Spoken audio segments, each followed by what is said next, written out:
Toda autoridade política é constituída por Deus? Outra pergunta. Qualquer projeto político deve ser aceito passivamente pelos cristãos para serem obedientes a Romanos 13? Para respondermos esta questão, precisamos voltar ao texto bíblico e nos perguntarmos pelo contexto e pela discussão que esse texto está fazendo. Em primeiro lugar, o texto ele é uma idealização, uma generalização da função da autoridade governamental, do Estado. Paulo aqui, inclusive, está seguindo uma longa tradição judaica que afirmava ser qualquer tipo de governo uma espécie de instauração divina. A ideia é que Deus, por ser soberano, teria implantado ou seria a razão da existência dos poderes, das autoridades governamentais. Então, quer dizer, o texto ele segue uma tradição que idealiza, que generaliza a função do Estado. Nesse sentido, os versos 1 e 2, inclusive, precisam ser lidos à luz do verso 4. Porque o texto aqui, logo nos primeiros versículos, afirma que toda autoridade é constituída por Deus. O verso 4 nos informará que essa autoridade ela é constituída, ela é estabelecida para a promoção do bem, para o nosso bem. É tanto que o verso 4, inclusive, vai usar uma expressão muito interessante, vai usar a expressão diáconos, dizendo que o poder político, o governo, a autoridade, ela é uma espécie de diácono, uma espécie de serva de Deus para promover o bem. No contexto literário desta afirmação, nós encontramos primeiro, no capítulo 12, uma discussão que Paulo faz, pensando nas atitudes consideradas boas e levando a comunidade a pensar em ações no mundo que sejam ações justas, honestas, corretas, equilibradas. No capítulo posterior, que é o capítulo 13, então Paulo começa a tratar a relação desta comunidade com o governo, com a autoridade instituída, que para ele, neste ponto, representa uma realidade de promoção da justiça. Paulo não está se referindo a projetos políticos específicos. Paulo está idealizando ou usando uma proposta de idealização do governo, porque a função dele é promover o bem. Idealmente, o governo, o Estado, tem a vocação para promover a justiça, promover a boa distribuição dos bens.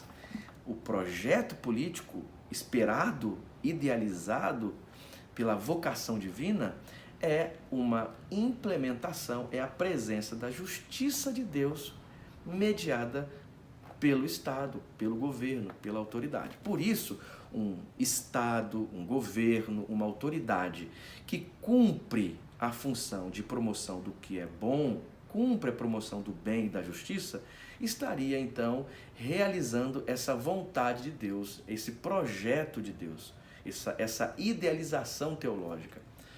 No entanto, se este projeto não for cumprido, esta autoridade não é legítima. A legitimidade não está num governo específico. A legitimidade está na função deste poder, que é a promoção do bem.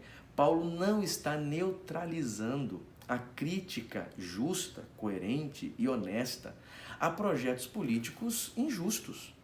Paulo não aceitaria, por exemplo, ou legitimaria um sistema de violência promovida pelo Estado. Ele não acobertaria um projeto político como o nazismo e nem trataria de maneira negativa uma postura crítica diante das ditaduras. O texto não tem autoridade para isso. Este texto não tem o interesse de fazer tal coisa. O que encontramos aqui é o apóstolo afirmando que o projeto do Estado é o projeto de promoção do bem. Logo, Se este Estado não promove o bem, necessita receber sim as devidas críticas proféticas daqueles que seguem o Evangelho. É tanto que em 1 Coríntios capítulo 6, Paulo faz uma crítica aos juízes injustos. Entendem? Isso então nos ajuda a compreender esse texto à luz do seu contexto. Paulo não está negando a possibilidade de governos locais, históricos, errarem, e não está impedindo as críticas devidas a este tipo de projeto. Pelo contrário, Paulo está mostrando que a proposta, que a função do Estado é a promoção do bem. É tanto que nessa discussão ele está falando de tributo. Logo, se esse Estado que promove o bem e promove a vocação de Deus necessita se manter o sistema para a promoção do que é justo, os tributos são inclusive necessários. Isso não quer dizer que Paulo esteja legitimando qualquer tipo de uso deste tributo, como se houvesse uma redoma protetora que impedisse as críticas necessárias para projetos equivocados, para projetos de governo equivocados. Assim, precisamos levar em consideração que Paulo, então, não está negando a possibilidade de projetos políticos errarem e, muito menos, Paulo não deseja impedir que o cristão, que aquele que segue o Evangelho, faça as devidas críticas aos projetos políticos equivocados. Desta forma, não é possível usar Romanos 13 para neutralizar as devidas críticas a governos desumanizadores, a projetos políticos equivocados ou a qualquer tipo de proposta partidária que não seja justa e promova o bem. Talvez você esteja se perguntando qual a razão, então, do próprio Paulo tratar esse assunto e convidar a igreja a obedecer ao Estado, ao governo, às autoridades. Paulo está aqui trabalhando a ideia da relação da comunidade de fé com a vocação estabelecida por Deus, segundo o que o apóstolo Paulo aqui mesmo propõe, a vocação estabelecida por Deus às autoridades e ao Estado. Além disso, nós temos alguns textos, entre eles um texto apócrifo, que é a Sabedoria de Salomão, que vai afirmar parte do que Paulo afirma. E diz assim: toda autoridade é sim constituída por Deus e deve seguir ao projeto do reino de Deus. Caso não siga, caso não cumpra, será punida por Deus. Paulo, ele aqui no capítulo 13 de Romanos, está somente seguindo parte dessa tradição. E não é objetivo, neste momento, fazer críticas diretas ao projeto do Estado, ao governo. Então, o que nós temos neste texto é uma idealização do Estado, uma idealização da função do governo. Qualquer projeto político que não promover aquilo que é a sua vocação, deve sim receber as críticas necessárias.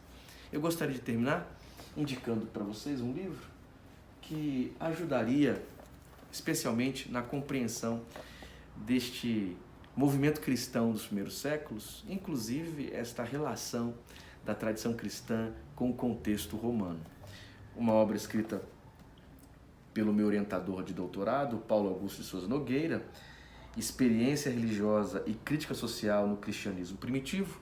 Esse texto vai trabalhar uma série de temas vinculados aos cristianismos das origens, especialmente o contexto religioso, político, cultural, e com as questões levantadas por Paulo Nogueira aqui e as propostas de leitura dos textos, temos acesso a uma informação ou a informações um pouco mais claras e contextualmente mais adequadas para entendermos esta relação das comunidades cristãs do primeiro século e o Império Romano. Um abraço.